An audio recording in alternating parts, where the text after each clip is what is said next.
And all Portuguese row 13 and all Spanish row 14.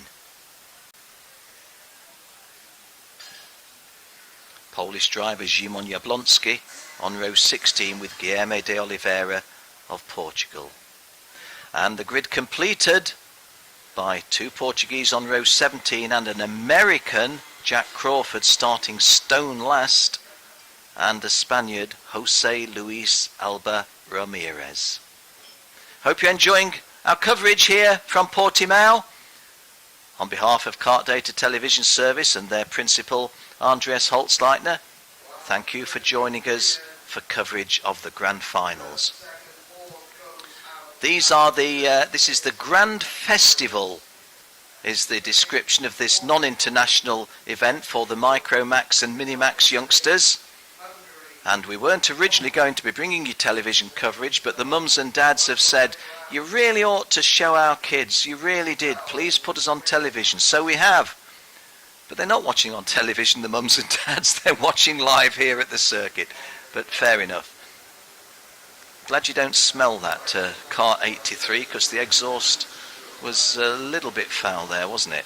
Okay, here we go. It's a 12-lap race, and hopefully starting after 1 formation lap.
Well, can you imagine the Harta World Final in Minimax and the kart's not going? Oh, you got a feel for him, haven't you? Jill thinks she's seen a number, which is 56. That would be Luis Beloso of Spain. Luis Beloso of Spain, who would be starting on the 3rd row. Oh, even worse. He was starting in a good position.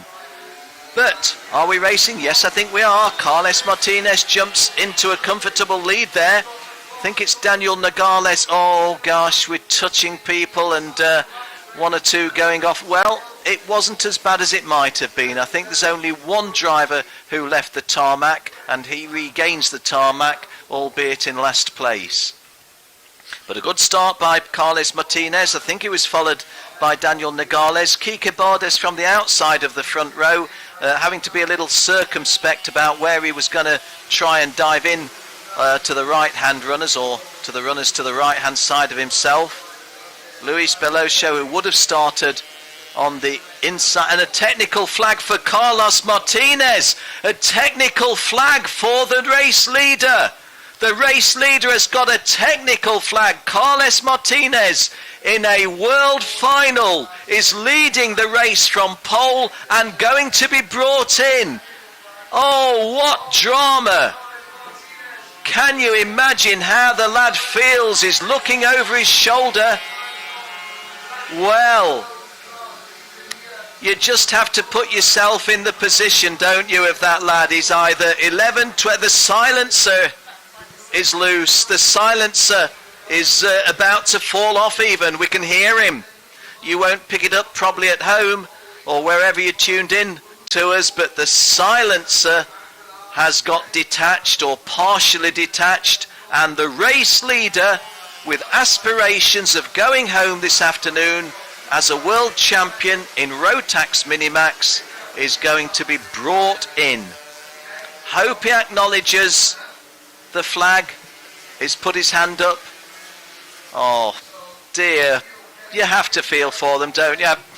I'm a gnarled old guy who's been around karting for a long time, and I should have seen it all, but just feel sorry for a guy in that situation.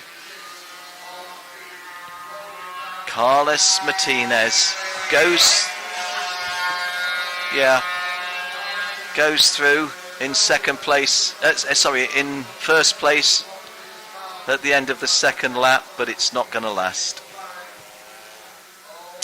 Jack Crawford, who started stone last in 36th place, I think has drawn him, no, he's only up to 32nd. I thought he was up to about 27th, which would have been a very good drive in the opening 2 laps. Kike Bordes, who started on the front row with Carlos Martinez, is down in 7th place, although that 7th is going to be at least, and again, even with my headset on, I can see it, I can hear one kart so much louder than the others, and Carlos Martinez, he must know something's wrong. Well, I think Jill spotted that he'd put his hand up in acknowledgement.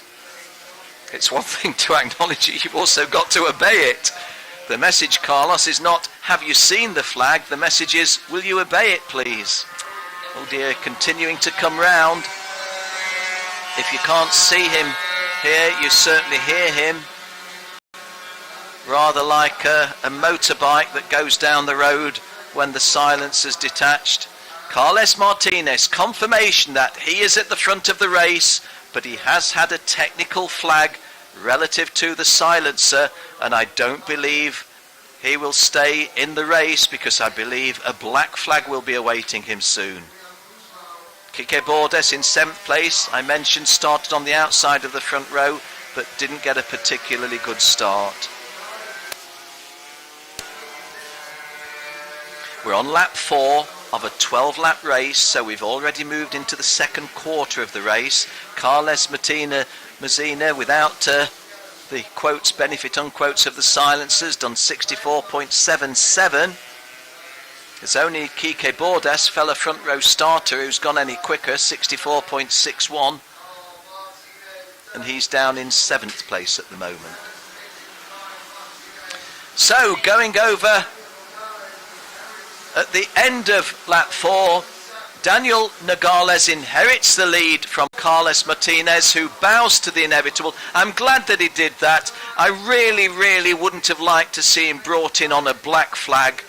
At least he can say, I wasn't 100% sure that that was a technical flag.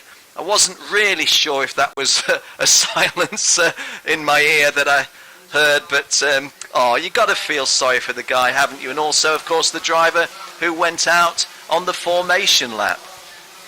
Well, not the end result, but the immediate result of that is that Daniel Nogales not only inherits the lead, but inherits a huge lead. He's over a full second in front of the chasing pack. We're on lap 5, and Daniel Nogales has done a time of 64.948, and Peter Wisniewski has gone quicker, and Kike Bordes has gone quicker. I think that consistently Kike Bordes, who was down in 7th but is now in 4th place, is quicker than his colleagues all around him. Daniel Nogales is back into the 65s, whereas Peter Wisniewski in 3rd place, Kike Bordes in 4th place, and Aguiar Sanchez in 5th place are all in the 64s. And 4th, moving up to 3rd, is Kike Bordes. So the driver who you now see in 3rd place, kart number 52, started on the outside of the front row, didn't get a very good start, was down in 7th at one time, but he's just set a fastest lap, as I was alluding to in what I was saying, and our caption confirming that he's up to 3rd place. And taking a different